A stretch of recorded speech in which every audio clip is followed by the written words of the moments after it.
अजित पवार के मंत्रिमंडल में शामिल होने के बाद शिंदे कैबिनेट की पहली बैठक आज। एनसीपी कोटे से मंत्री बने सभी 9 विधायक बैठक में होंगे शामिल। एनसीपी में फूट के बाद महाराष्ट्र में सियासी हलचल तेज। कांग्रेस ने विधायकों की बुलाई बैठक, नेता विपक्ष पद पर हो सकती है चर्चा। आज मुंबई के सेना भवन में शिवसेना उद्धव गुट की अहम बैठक में राज्य के राजनीतिक हालात पर होगी चर्चा।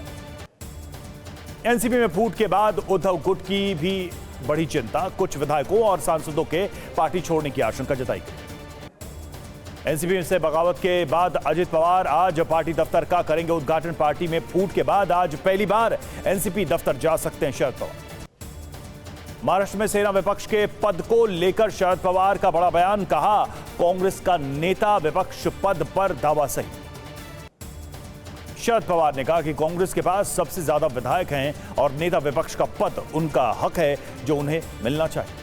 नहीं थकावट, नहीं हेयर फॉल, त्वचा उजली चमकदार, एसिडिटी, पिंपल, सिर दर्द पे है तन्विशता असरदार, तन्विशता टैबलेट्स। एनसीपी के 9 बागी विधायकों को अयोग्य ठहराने की मांग पर अजित पवार का पलटवार, कहा जयंत पाटिल का फैसला कानूनी रूप से सही नहीं। अजित पवार ने कहा कि हमने जो फैसला किया वो चुनाव आयोग के नियमों को ध्यान में रखते हुए किया। जयंत पाटिल के एक्शन पर प्रफुल्ल पटेल का पलटवार, का किस हैसियत से जयंत पाटिल ले रहे हैं फैसला, अब तो सुनील तटकरे हैं अध्यक्ष। शरद पवार के बयान पर अजीत ने कहा पार्टी का नाम एनसीपी ही रहेगा, पार्टी और सिंबल दोनों हमारे, सुप्रिया सुले को पार्टी से नहीं निकालेंगे। अजीत पवार गुट ने सुनील तटकरे को महाराष्ट्र एनसीपी का अध्यक्ष नियुक्त किया। अजीत ने कहा तटकरे ही करेंगे पार्टी की नई नियुक्तियां और अनिल पाटिल एनसीपी के चीफ व्हिप होंगे। डिप्टी सीएम अजीत पवार के करीबी अमोल मिटकरी का भी बड़ा दावा, कहा अजीत पवार को 40 विधायकों का समर्थन और भी विधायक संपर्क में हैं। महाराष्ट्र में नेतृत्व परिवर्तन को लेकर टीवी9 भारतवर्ष से बोले प्रफुल्ल पटेल, कहा महाराष्ट्र में कोई नेतृत्व परिवर्तन नहीं होगा, एकनाथ शिंदे ही सीएम रहेंगे। महाविकास आघाड़ी सरकार को लेकर प्रफुल्ल पटेल का बड़ा खुलासा, कहा कोरोना की वजह से बची थी उद्धव की सरकार, नहीं तो पहले ही गिर जाती एनडीए सरकार। प्रफुल्ल पटेल ने कहा कि शरद पवार गुट हमें विरोधी क्यों मान रहा है, एनसीपी तो सरकार में है, हमारे पास 40 विधायकों का समर्थन है। अजीत पवार का समर्थन करने वाले एनसीपी के 2 सांसदों को शरद पवार गुट ने पार्टी से सस्पेंड किया। पूर्व केंद्रीय मंत्री प्रफुल्ल पटेल और सुनील तटकरे एनसीपी से निलंबित हुए। महाराष्ट्र में सियासी उठापटक के बीच सीएम एकनाथ शिंदे का बड़ा बयान, कहा जल्द होगा मंत्रिमंडल का विस्तार, विकास के एजेंडे के लिए साथ आए अजीत पवार। एनसीपी में फूट के बाद जेडीयू को लेकर बिहार के पूर्व डिप्टी सीएम सुशील मोदी का बड़ा दावा, कहा नीतीश से अलग होने की तैयारी में जेडीयू विधायक।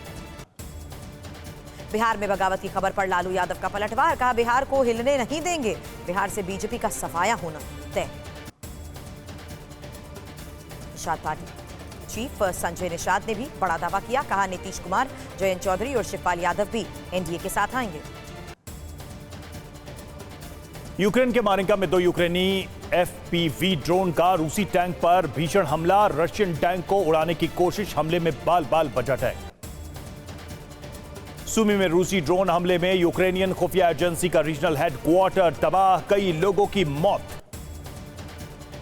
राष्ट्रपति ज़ेलेंस्की ने सुमी हमले की पुष्टि की। यूक्रेन एजेंसी एसबीयू के मुताबिक हमले में दर्जनों लोगों की मौत। रूसी आर्मी के कब्जे में British micro drone black hornet बेहद खतरनाक है। ड्रोन ब्लैक हॉर्नेट दुश्मन की जासूसी करने में माहिर। सुमी के रिहायशी क्षेत्र पर रूस का ड्रोन अटैक, इमारत पर गिरा कामिकाजी ड्रोन। ईरान के शाहिद 136 ड्रोन से किया गया हमला। रूस के रक्षा मंत्री सर्गेई शोइगु का बड़ा दावा, यूक्रेन में हमले में कई सैनिकों की मौत, करीब 1000 सैन्य उपकरण नष्ट। यूक्रेन के कब्जे वाले क्षेत्र में रूस की बड़ी कार्रवाई, अटैक में 15 जेट्स, 3 हेलीकॉप्टर और 16 लेपर्ड टैंक के साथ 920 बख्तरबंद गाड़ियां। युद्ध के बीच ज़ेलेंस्की का जीत का दावा, कहा यूक्रेन की फौज ने जंगी बाजी को पलटा, 4 मोर्चों पर यूक्रेन को मिली बढ़त। रूस को क्रीमिया ब्रिज पर सताया, हमले का डर, गाड़ियों की रोक कर ली तलाशी, गाड़ियों की तलाशी की वजह से 7 किलोमीटर तक लगा जाम। ज़ेपोरिज़िया के कार्यवाहक चीफ बालुस्की का भी बयान, 20,000 जवान खोकर भी कीव नहीं हुआ कामयाब। ज़ेपोरिज़िया में यूक्रेनी फोर्स ने 20,000 जवान खोए। जर्मन मीडिया का यूरोप पर जंग के असर का दावा, कहा यूक्रेन भेजे गए हथियार नष्ट होने का यूरोप पर बड़ा असर। हथियार नष्ट होने से यूरोपियन देशों पर आर्थिक बोझ बढ़ गया है। सैन्य उपकरणों की भी यूरोपीय देशों में भारी कमी है। खेरसों के काखोवका में फिर अटैक हुआ। काखोवका के लोगों ने धमाकों की आवाज सुनी। ड्रोन अटैक में एक इमारत क्षतिग्रस्त हुई। राष्ट्रपति जेलेंस्की को अब बयान, क्रिमिया पर कब्जा होने तक युद्ध जारी रहेगा। क्रिमिया फतेह तक यूक्रेन की फौज जंग लड़ेगी। रूसी रक्षा एजेंसी एफएसबी ने क्रिमिया के हेड की हत्या की साजिश का भंडाफोड़ किया। एफएसबी का बयान, दबोचे गए हमलावर ने कार उड़ाने का प्लान बनाया था। ब्रिटिश स्पेस कमांड का दावा, रूस और चीन स्पेस वॉर की तैयारियों में जुटे हैं। चीन ने स्पेस में न्यूक्लियर वेपन तैनात करने की भी तैयारी की है। प्रधानमंत्री मोदी की अध्यक्षता में केंद्रीय परिषद की बैठक हुई।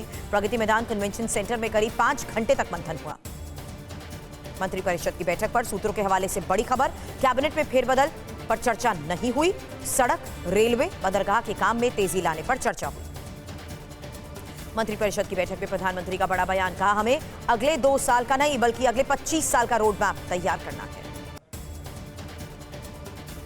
पीएम ने कहा कि सिर्फ योजनाओं का शुभारंभ कर देने से पूरा नहीं हो जाता, काम जरूरतमंद तक योजना का फायदा पहुंचाना होता है अहम। पीएम मोदी ने मंत्रियों से अपने अपने मंत्रालयों के कामकाज का प्रचार प्रसार करने और 12 बड़ी योजनाओं का कैलेंडर बनाने को कहा। मंत्रिपरिषद की बैठक के बाद केंद्रीय विदेश राज्य मंत्री मीनाक्षी लेखी ने कहा कि बैठक में देश को आगे ले जाने की योजना पर हुई चर्चा। यूपी में भारी बारिश की वजह से पीएम मोदी कुशीनगर दौरा रद्द। 7 जुलाई को महात्मा बुद्ध कृषि विश्वविद्यालय का करना था शिलान्यास। पुराने संसद भवन में ही मानसून सत्र की होगी बैठकें। 20 जुलाई से 11 अगस्त तक चलेगा संसद का मानसून सत्र। दिल्ली में केजरीवाल सरकार को उपराज्यपाल ने दिया एक और झटका। एलजीबीके सक्सेना ने 400 प्राइवेट कर्मचारियों को किया बर्खास्त।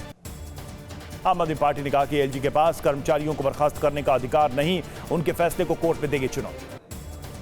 वाराणसी नगर निगम ने गंगा घाट के आसपास सिंगल यूज प्लास्टिक के इस्तेमाल पर लगाई रोक। प्लास्टिक बैग और बोतल ले जाना किया बैन। जम्मू कश्मीर के एलजी मनोज सिन्हा ने पहलगाम बेस कैंप का किया दौरा। अमरनाथ यात्रियों की सुविधा और सुरक्षा का लिया जायजा। डीएमआरसी ने गुरुग्राम में हुडा सिटी सेंटर का 12 घंटे में 3 बार बदला नाम।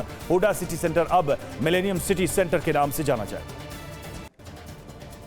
यूक्रेन के विदेश मंत्री कुलेबा का बयान, यूक्रेन के पायलट्स को अमेरिकी F-16 की नहीं मिल पाई कोई ट्रेनिंग। कुछ गड़बड़ियों के चलते ट्रेनिंग में बाधा आई। यूक्रेन पर रूस के हमले की जांच के लिए हैग में खोला गया एक अंतर्राष्ट्रीय सेंटर। आक्रामकता के अपराध के लिए यूरोपीय संघ और अंतर्राष्ट्रीय आपराधिक न्यायालय के अभियोजक शामिल।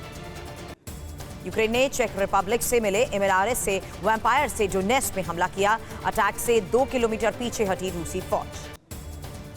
पूर्वी डोनेट्स्क में यूक्रेनी सेना के बिछाए लैंडमाइंस को रशियन T-62 टैंक ने तबाह किया। धमाके से पूरा इलाका थर्रा गया। रूस ने वीडियो जारी किया। यूक्रेन का दावा, 24 घंटे में रूस का एक K-52 अटैक हेलीकॉप्टर और 3 टोही ड्रोन को मार गिराया गया। अवदिव्का में यूक्रेन की 47वीं आर्टिलरी ब्रिगेड का कहर। रूसी सैन्य ठिकानों को टारगेट किया गया। अटैक में रूस के BM-27 हरिकेन को उड़ाया गया। ज़ेपोरिज़िया में बैलिस्टिक मिसाइल से हमला। यूक्रेन ने रूस पर हमले के आरोप लगाए, वहीं रूस ने इसे यूक्रेनी साजिश बताया।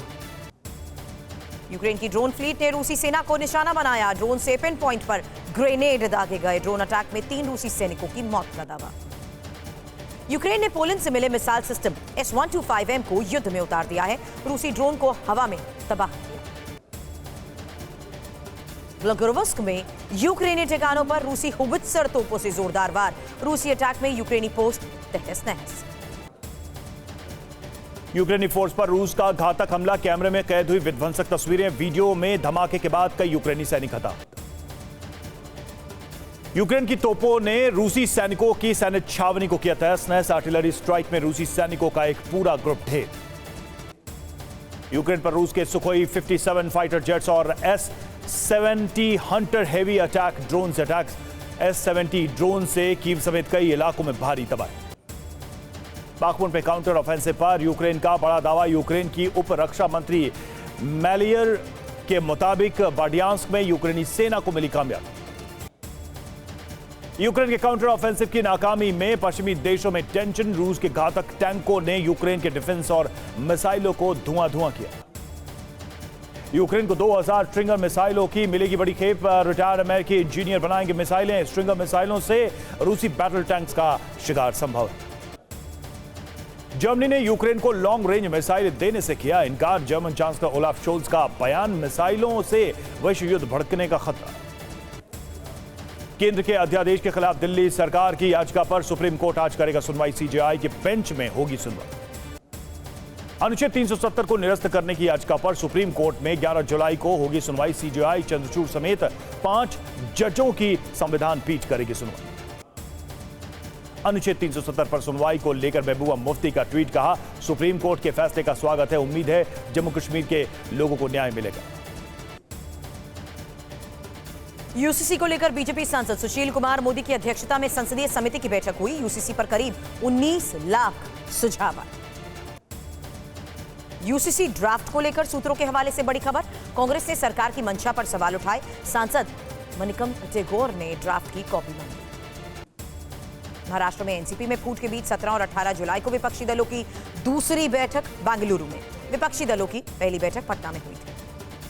विपक्षी दलों की बैठक को लेकर कांग्रेस का बयान, कहा हम फांसीवादी और अलोकतांत्रिक ताकतों को हराने के संकल्प पर कायम हैं।